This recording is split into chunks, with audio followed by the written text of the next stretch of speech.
Tere taas kõikidele vaatajatele, mina olen Kristjan Küma ja tänases videos ma tahtsin rääkida, kui palju raha on riigil tegelikult saamata jäänud. Viimastel päevadel ja viimastel kuudel tegelikult on päris palju räägitud sellest, et riigil on jäänud päris suured summad raha saamata. Need on miljonites, ikka päris palju miljoneid. Tegelikult me ei saa öelda, kui palju raha saamata jäi, sellepärast et me ei ole seda raha kunagi näinud. Keegi ei saa öelda, et nii palju raha jäi saamata. Ja tegelikult see on kõik spekulatiivne. Raha läks loomulikult Lätti. Ja tegelikult Lätti ei läinud ainult aktsiis, Lätti läks ka käibemaks ja mingil määral läksid ka meie palgad Lätti. Nimelt Lätist ostetakse kõik tegelikult. Piiriäärsed elanikud ostavad Lätist kogu aeg ja kõike. Alkoholi, kütet, toitu, ehitusmaterjale, riideid ja kõike muud, mida võimalik osta. Piiriäärsed poed loomulikult pidid ennast kinni panema, sellepärast et kui neil kliente ei ole, siis ei ole ka raha, mille eest poodi üleval pidada. Ja pood läks kinni. Inimesed jäid töötuks, sotsiaalmaksud jäid riigil saamata, tulumaksud jäid riigil saamata, aga seda paraku keegi ei arvesta. Loomulikult jäi ka muidugi käibemaks saamata ja elektri eest jäi neil aktsiis saamata, sest pood on kinni, elektrit ei tarvita. Ja ilmselt on ka poodide ülalpidamise taga mingi summa, mida peab riigil maksma, et poodi üleval pidada iga kuu. Aga seda ma päris täpselt ei tea, mismoodi see käib. Aga ühesõnaga rahad jäävad sealt saamata. Muidugi tänu poe kinniminekule jäi ka kütuseaktsiis saamata. Nüüd kõik küsivad, aga mismoodi? Aga väga lihtne, sellepärast, et kui kaupa ei pea enam poodi viima, see tähendab, et mingi vahemaa jääb autodel sõitmata, mis tähendab seda, et vähem kütet läheb, mis tähendab, et peab vähem kütet ostma. Ja sealt see saamata jäänud aktsiis tulebki. Loomulikult suured transpordifirmad ostavad kütte Lätist või kuskilt teisest riigist, kui nad Eestisse tulevad. Meie piirikontrollid üritavad seda küll takistada, aga täiesti tulutult. Ja õige on ka, kui sul on võimalik välismaalt osta, siis palun tee seda. Kui ei ole, siis ei ole midagi teha. Nii. Inimesed süüdistavad tihtipeale riigi probleemides nüüd millegipärast inimesi, kes Lätis käivad. Kuigi nemad pole tegelikult üldse süüdi, nemad on lihtsalt samamoodi kannatajad nagu kõik teised. Nemad lihtsalt on piisavalt targad ja neil on võimalus minna Lätist ostma, sest come on, mis ma peaks ostma siit, kui ma saan osta sama paari kilomeetri kauguselt teisest riigist, kus on odavam. Loomulikult minnakse sinna ja selles on loomulikult süüdi meie valitsus, sest nemad tõstsid aktsiise, muidugi nemad vist ei saanud aru, et hinnad tõusevad ka selle tagajärjel. Selles ei ole süüdi kaupmehed, selles on süüdi riik siiski. Sest kui transport läheb kallimaks, läheb ka muidugi kauba vedamine kallimaks, mis tähendab, et hinnad tõusevad. Algtootjatel läheb tootmine kallimaks, näiteks põllumeestel. Kui neil on ikka põllu peal töötamine kallim kui enne, siis loomulikult saada toodang sealt põllu pealt on ka kallim, küte on kallim ja nii lihtne see ongi.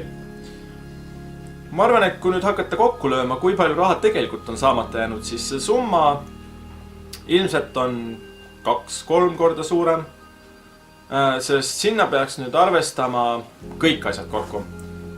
Aktsiisid, mis jäävad saamata, inimeste töötasude pealt jäävad saamata sotsiaalmaksud ja tulumaksud, elektri pealt jääb saamata aktsiis ja ilmselt ka poe ülalpidamise pealt jääb mingi maks saamata.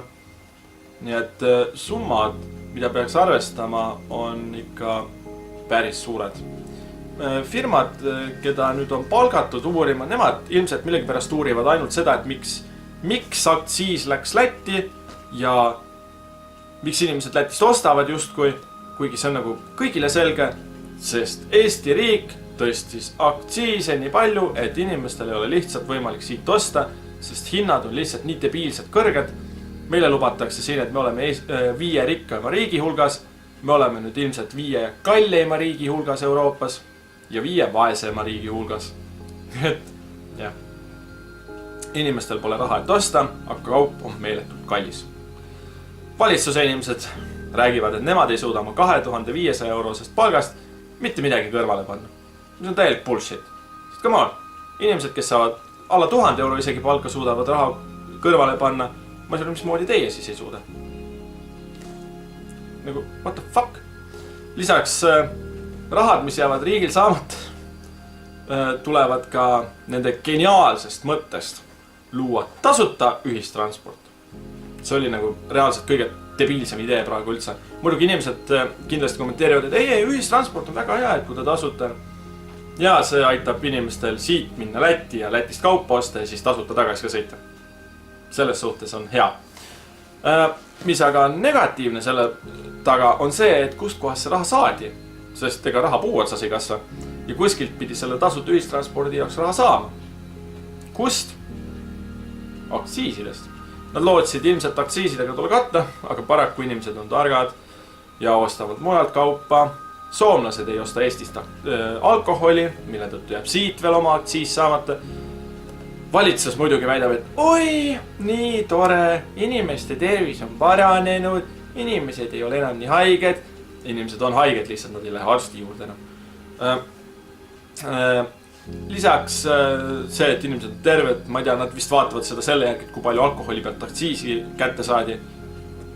Vähem ostmist tähendab vähem aktsiisi, tähendab just kui tervemad inimesed. Ei.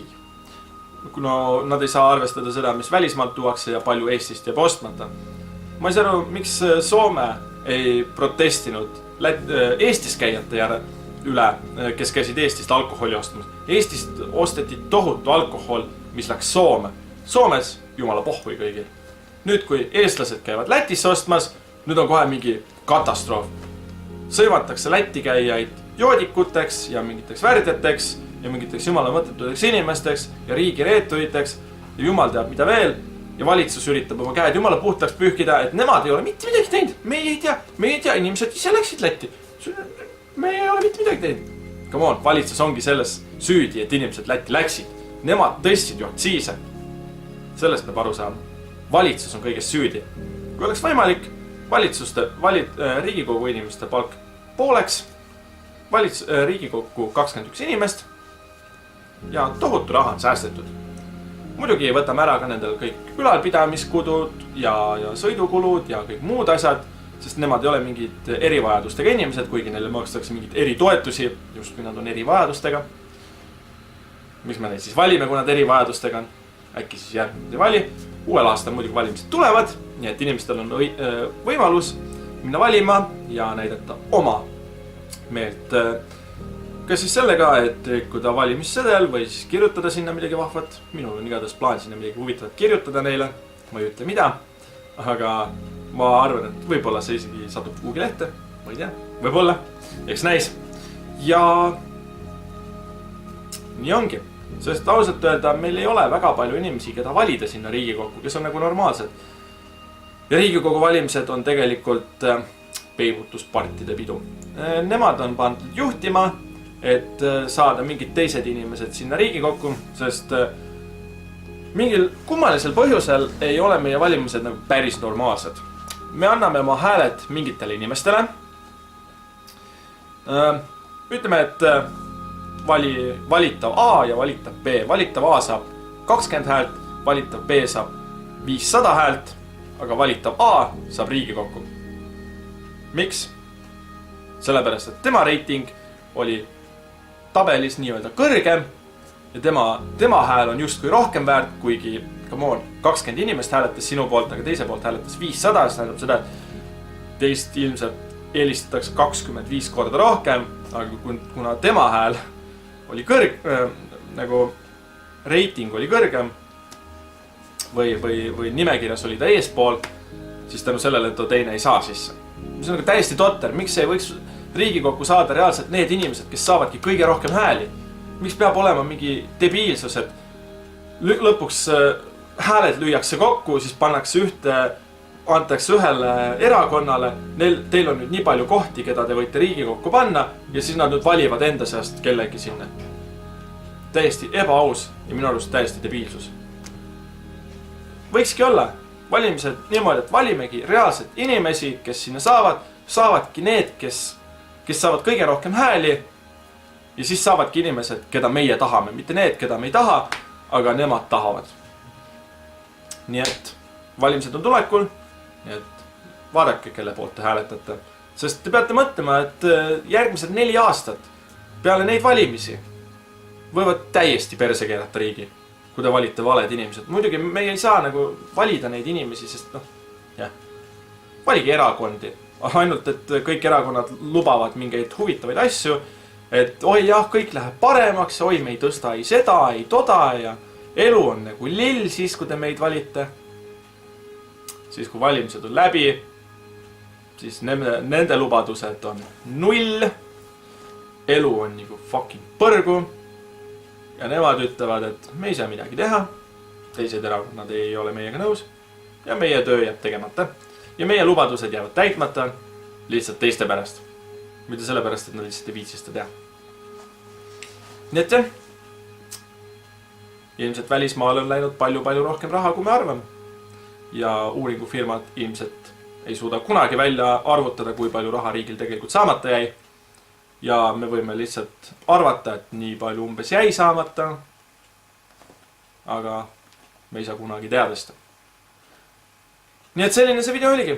Ma tean, et see oli natuke pikk, aga paras aeg vist siin otsad kokku tõmmata. Tänan vaatamast ja mina olen Kristjan Küma ja kohtumiseni juba järgmisel korral. Tšau!